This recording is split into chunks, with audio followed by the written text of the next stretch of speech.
I didn't see that movie. In the top left corner of Insidious, apparently, we will have Apocalypse, the blue Terran player.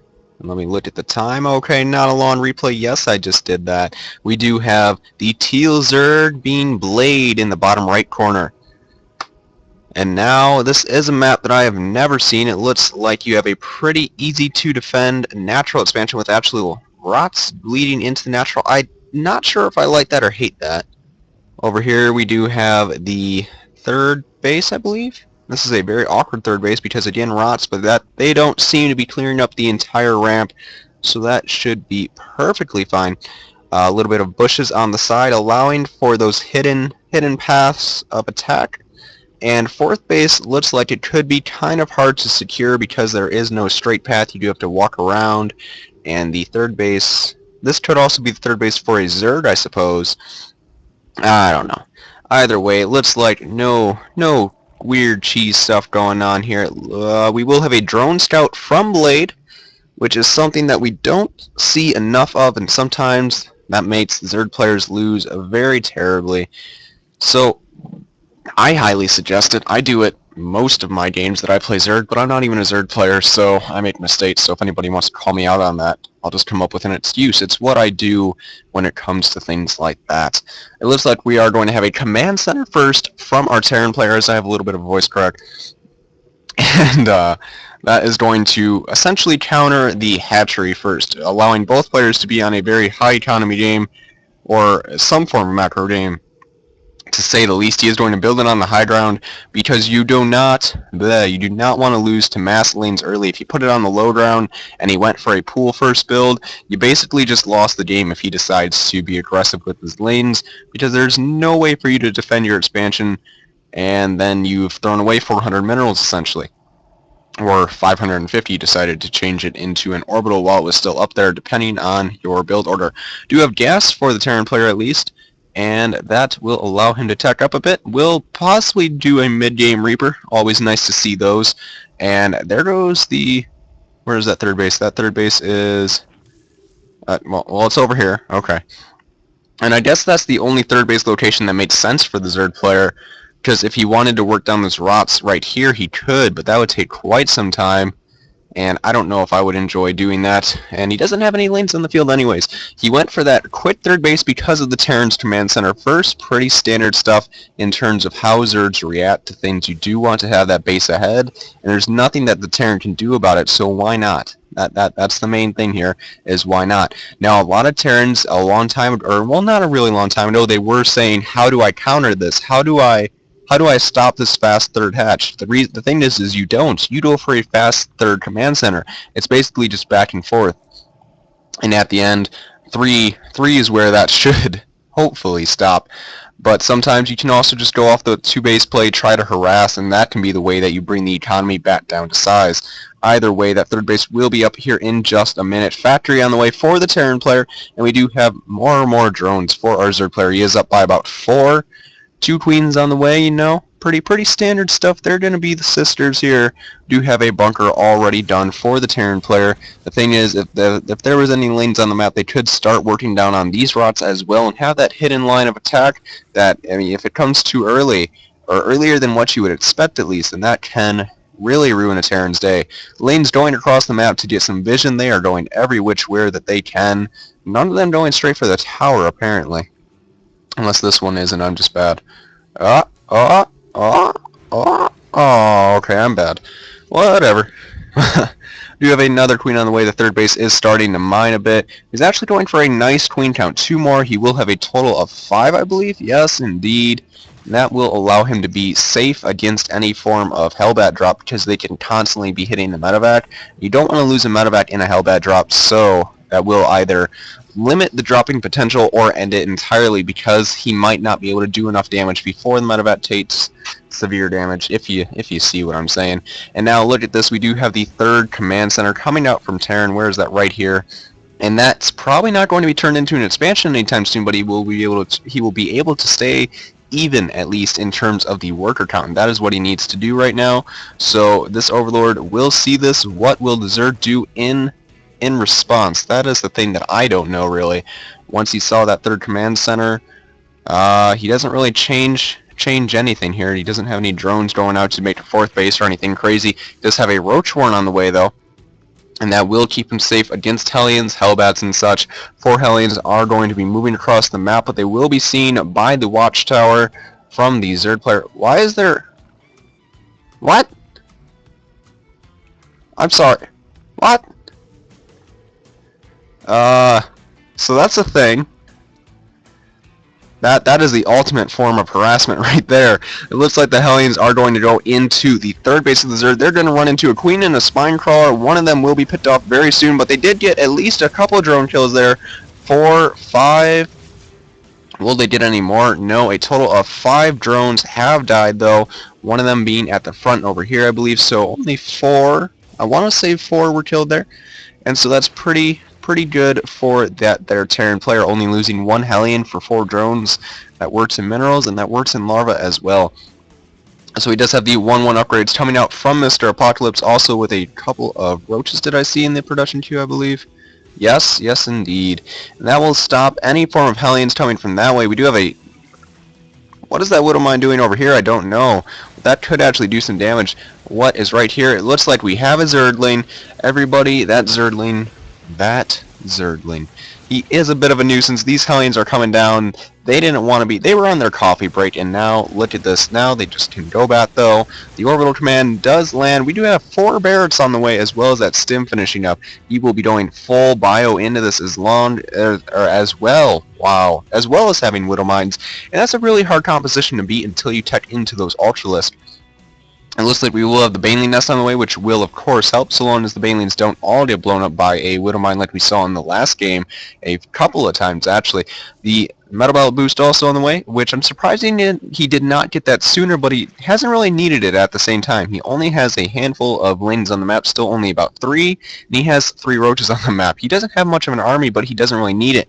But now he sees the Terran army moving across the map. He instantly throws down, he doubles his lanes in production, and that will allow him to defend pretty well, I would assume.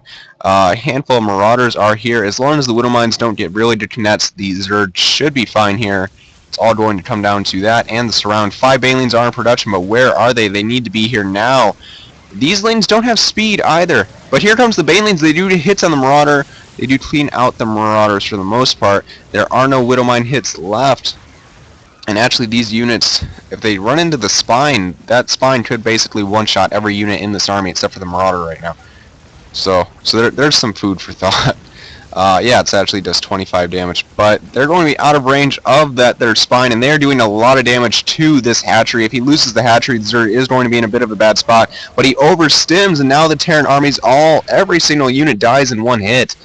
Okay, those Widowmines being a little bit more of a nuisance than what they needed to be, but hey, they will be cleaned out, and that will be good for our Zerd player. He is down in supply, but that quickly changes to making some more units. Getting speed for his Banelings and his Roaches at the same time will allow him to play out a pretty nice game after all. He does want to get his 4th base here soon. He does have the resources for it, just needs to get a drone over here, I would presume. He's trying to take care of these Widowmines. Might actually lose both of his Overseers here, which would be a little bit of a problem for him. He is supply blocked right now. Would like to fix that as soon as possible. Still not getting his expansion, though. I am really surprised that maybe I'm just missing something here, but a 4th base for the Zerd sounds like it would be a wonderful idea. Also needs to get this inject off. Just the little things there. He does have that macro hatch, so he can't be constantly injecting both of those. So even then, 3 larvae is definitely worth it. You do want to have those macro hatches. They are very important. Something that I forget constantly when I play Zerd. But that's just me. 2-2 started pretty much at the same time for both players. Terran will have a small window, a very small window, about 20 seconds worth, where he will have the upgrade advantage. I hope that doesn't get a nice hit. Okay, it only kills off 1 roach. That was nice. But there are 3 more Widowmines here. He does pull off because he is afraid for his SCV's lives. But now, okay, there goes the Overseer. That's a bit of an issue. The roaches are blocking the way for the Banelings, but now the Terran army does have to back off. What is this? Is this a bunker? Yes, it is. Now those Banelings are basically being a force field for the Zerd army. they cannot be engaged on. And he keeps overstimming his Marines. There are no metavats out just yet, so that means that every stim does do lifelong damage, essentially. And these Zerglings are killing off bunkers and such instead of units and SCVs. But it looks like a lot of kills over here in the Terran's third base. The Zerg has killed about 33 workers. That is a very nice advantage to have, as the Zerg player still killing more and more with these lanes down here. Roaches are getting into the third as well. What will he do? He will have to run out just because of so much bio here, and now with the medevac here, they can finally start healing up those units. 2-2 for both players, still about halfway away, or halfway done. And now Spire has started. I don't know why these Zergs are going for Spire. In the last game they did, and in this game he did actually. Oh, there was apparently a drop that I missed completely that killed off the third base. That is a big win for Mr. Apocalypse, just because that allows him to... Now, he's actually ahead in bases on the Zerg. Yes, he did lose a lot of SCVs there, and he is down by about 20 right now, but a lot of those drones are long-distance mining right now, so that the income advantage is actually non-existent. The Terran is still ahead because he does have those mules, and he does have the actual 3-base economy. It looks like a triple drop over here. What is he going to do with this? The Zerg trying to get a 4th base, and I believe that the Overlord saw this. What will we have here? That Overlord definitely seeing it. What is Zerg going to do? At the same time, Terran is moving from the right side of the map as well. It looks like he wants to back off. He's going to unload everything, probably heal up a bit, and then stim over, because these units are all... Don't leave. Okay, here they go. They're going to try to engage over here. This fight going on as well. This fight is definitely going to go in favor of the Zerg, but down here it looks like he's going to go straight for the natural. And he could clean out the Spire, actually, at this rate. What is he focusing down? I can't tell. It looks like an Overlord was taking a blunt of those hits. But now, oh, one Baneling almost did a very nice connect, but it was picked up at the last minute. And now they're just going to go back into this side. But now look at this drop. Terran is just everywhere on the map. He is now going to go into the main again. He's in the 4th, and the 4th does drop pretty easily.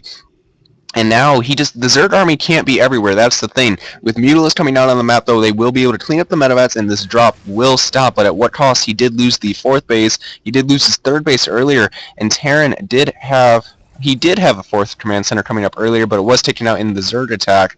But now, look at this army just streaming across the map. One medevat going down. Will he get a second one? Those medevats do have a lot of units in them, a lot of precious cargo. He does have to back away, but he did get one nice medevat kill that had a lot of units in it. 4 tanks are down here, and he does also have Widow Mines, of course. A lot of area of effect damage. Excuse me. But the Zerg can come from this side as well. There's a lot of weird pathways on this map that I am surprised to see. We'll say that.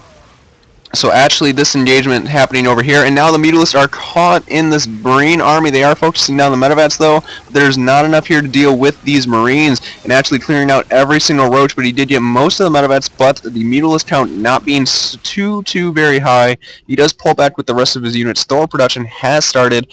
The worker count still favoring the Zerg quite heavily, and now actually pathogen glands on the way as well. Those infestors will definitely help in this situation because of so many Marines and because of so many stims. There's not a high...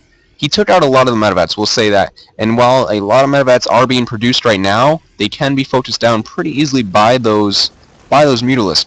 So if that's the case, then that means that Fungal can deal a lot of damage to this army. And here comes an engagement over here. Actually, those Banelings being focus fired, but they are all gone now. Oh, and now the Mutalisks cannot engage on this at all. So more lanes are trying to get by. He does have the Ultralisk Cavern on the way, but I think it might be too little too late. Terran is actually going to clear out every single one of these drones by the looks of it. Only a few getting out with their lives, but here comes this. Oh, he can't engage on that. That's the problem. Widow Mines, some people complain about those, but if you remember the old Siege Tank days, which I still love, you cannot be engaging on them. And look, a double drop in the main base. Terran is just yet again everywhere on the map. Even over here, the Terran is dropping into the 4th base of the Zerg. Blade knows what's up. He knows he can't win this because the Terran showing that multitasking and showing that he can just... He dropped in like 3 places at the same time, and he was pushing up earlier, and he did the same thing just here. He dropped in 2 places while he was pushing, and that is just a lot to deal with at any level of play, and it can throw your opponents in a very negative mindset, and of course get you that lead from killing off units and such. Either way, a very good game from Mr. Apocalypse, and I love to see Siege change, so very nice from him, and GG.